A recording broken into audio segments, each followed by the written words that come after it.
సమావేశాలు లైవ్ ద్వారా చూద్దాం. అంతిమంగా ఈ రాష్ట్రంలో నదీ జలాలపైన రాష్ట్ర ప్రజలకు 10 సంవత్సరాలు జరగాల్సిన న్యాయం జరగపోగా, నీళ్లు రాకపోగా, దాని పేరు మీద పెట్టినటువంటి వేల కోట్ల ఖర్చు దోపిడీ జరిగినప్పుడు ఈ రాష్ట్ర ప్రజలకు న్యాయం చేయాల్సినటువంటి బాధ్యత ప్రజాపాలన, ప్రజాప్రభుత్వం పేరు మీద వచ్చినటువంటి ఈ కాంగ్రెస్ ప్రభుత్వం పైన, రాష్ట్ర ముఖ్యమంత్రి రేవంత్ రెడ్డి పైన, మా పైన, మా అందరిపైన, కేబినెట్ సహచరులు, మా ప్రభుత్వం పైన బాధ్యత ఉన్నది. కాబట్టే ఈరోజు వాస్తవాల్ని వాస్తవాలుగా మీ ముందు పెట్టి కక్ష సాధింపు ధోరణిలో పోకుండా రాష్ట్ర ప్రజలకు న్యాయం జరగాలనేటువంటి ఆలోచనతోనే రాష్ట్ర ప్రభుత్వం ఏదో ఎంక్వైరీ చేసి సిఐడియో లేకపోతే రాష్ట్ర ప్రభుత్వం విజిలెన్సో నిర్ణయం చేయకుండా ఒక ఇండిపెండెంట్ జ్యుడిషియల్ కమిషన్ వేసి, ఆ ఇండిపెండెంట్ జ్యుడిషియల్ కమిషన్ అది కూడా చాలా ట్రాన్స్పరెంట్గా గొప్ప పేరున్నటువంటి వ్యక్తిని వేసి ఆయన ద్వారా రిపోర్టు తీసుకొని ఆ రిపోర్టు సభ ముందు పెట్టి సభ ద్వారా రాష్ట్ర ప్రజలందరూ తెలియజెప్పి ఈ వాస్తవాలు ఈ రకంగా ఉన్నాయి, ఏం చేయమంటారని చెప్పి సభని ఈ రాష్ట్ర ప్రజలు అడిగి నిర్ణయం చేయటం కోసం ఈరోజు చాలా ప్రజాస్వామ్యయుతంగా ఈ సభలో ఈ రిపోర్ట్ పెట్టడం జరిగింది. దురదృష్టం, ఇంత డెమోక్రటిక్గా ఈ రిపోర్ట్ని సభలో పెట్టి చర్చిస్తూ ఉంటే కూడా అక్కడ నిలబడి ఈ దీనిపైన, ఈ రిపోర్ట్ పైన, ఆ జస్టిస్ పైన, ఈ ప్రభుత్వం పైన లేని ఉన్నట్టు, ఉన్నాయి లేనట్టు అపవాదులు చేస్తూ, అభాండాలు వేస్తూ మాట్లాడటం అనేది సరైనది కాదని నేను భావిస్తా ఉన్నాను. అంతేకాదు అధ్యక్ష, ఈ ఇరిగేషన్ ప్రాజెక్ట్స్ కోసం డిజైన్ చేసినటువంటి ఆనాటి పెద్ద మనిషి, ఆనాటి ముఖ్యమంత్రి కె చంద్రశేఖరరావు గారు ఈరోజు సభకు వచ్చి ఈ రిపోర్టు పైన వారు కూడా మాట్లాడి వాస్తవాల్ని సభ ముందుంచుంటే చాలా హుందాగా, గౌరవంగా. ఎందుకో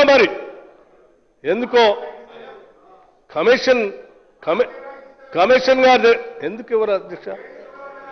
మీరు మాకు మైకి చెప్పైనా 10 సంవత్సరాలు ఆడు కూర్చొని అరిసి అలిసిపోయాం, కానీ సభ నుంచి ఎప్పుడు బయటికి పోలేదే. అరిసి అలిసిపోయి అట్లే కూర్చున్నాం, కానీ సభ నుంచి మేము ఎప్పుడు బయటికి పోలేదు. ఎందుకంటే సభ అంటే మాకు ఆ గౌరవం ఉండేది. మాకు 5 సభ్యులు ఉంటే మాకు ఆ సభ్యులతో కూడా అరిసి మీకెక్కడ 3-3.5 గంటలు మైకిస్తే 3-3.5 గంటలు కమిషన్ రిపోర్ట్ వదిలేసి దేశ రాజకీయాలన్నీ మాట్లాడే కార్యక్రమం చేసి సభా సమయాన్ని వృధా చేసి తప్పుదోవ పట్టించడం కోసం ప్రయత్నం చేశారు తప్ప మీరు సభ కోసం ఎటువంటి కార్యక్రమాలు చేయలేదు, వాస్తవాల్ని బయటికి రానిలేదు. అధ్యక్ష, నేను ఇప్పటికి కూడా చెప్తాను, ఎప్పటికైనా ఆనాటి ముఖ్యమంత్రి గారు సభకు వచ్చి ఈ వాస్తవాలపైన మాట్లాడుకుంటే చాలా బాగుంటుంది. ఈ ప్రజలకి సమాధానం చెప్పాల్సినటువంటి బాధ్యత కూడా వారిపైన ఉందని నేను చాలా స్పష్టంగా నమ్ముతా ఉన్నాను. హరీష్ రావు గారు, మీరు ఎప్పుడు చర్చ జరిగినా వాస్తవాల్ని మాట్లాడడం, సాధ్యమైనంత వరకు సభని తప్పుదోవ పట్టించడం కోసం అన్నీ లేని ఉన్నట్టు, ఉన్నాయి లేనట్టు కాగితాలు కూడా సృష్టించి మాట్లాడే కార్యక్రమం చేస్తూ ఉన్నారు. ఇది కరెక్ట్ కాదు. సభని గౌరవించాల్సిన బాధ్యత మీ పైన, మా పైన, మన అందరిపైన ఉందని కూడా నేను చాలా స్పష్టంగా చెప్తున్నాను. అధ్యక్ష,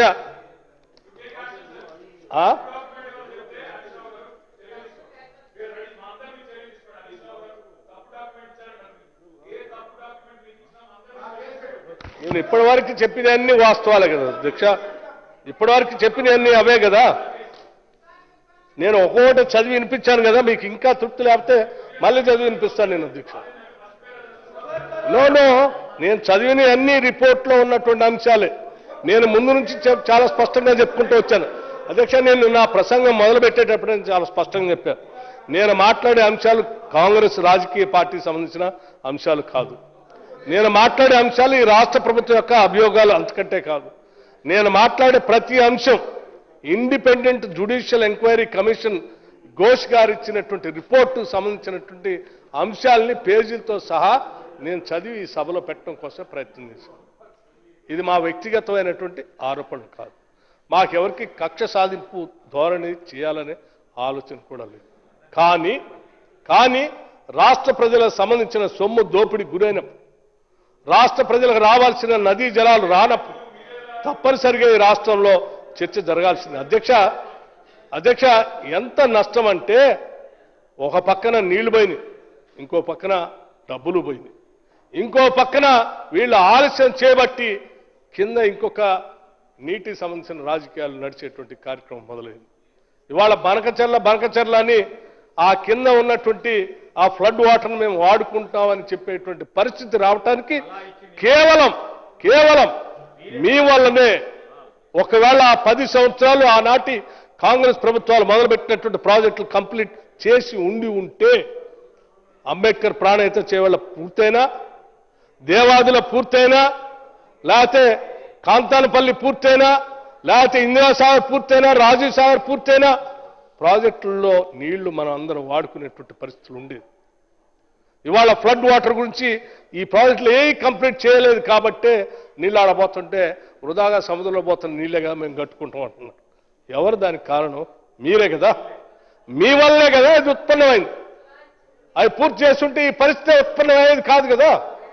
ఇన్ని తప్పులు చేసి ఇంకా మా మీద లేకపోతే ప్రభుత్వం మీద అభియోగాలు మోపటం కోసమే మీరు ప్రయత్నం చేస్తూ ఉన్నారు.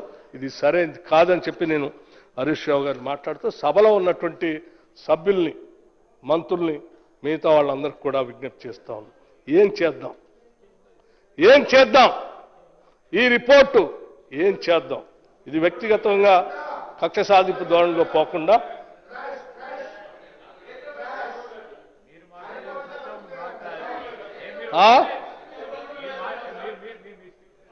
మీరు స్పీచ్లో వారు హరీష్ రావు గారు చెప్పాల్సినవన్నీ చెప్పారు, కానీ ఏం చేద్దాం అనేది మాత్రం చెప్పలేదు. అందుకే నేను అడుగుతా ఉన్నా సభని, ఏం చేద్దాం? ఏదో చేయాలి కదా. ఏదో చేయకుండా అయితే నేను ముందే చెప్పాను కదా సార్. చెత్తబుట్ట అంటే ప్రజలు ఇప్పటికే మనల్ని ఎక్కడ వేశారో చెప్పారు. ఇప్పటికే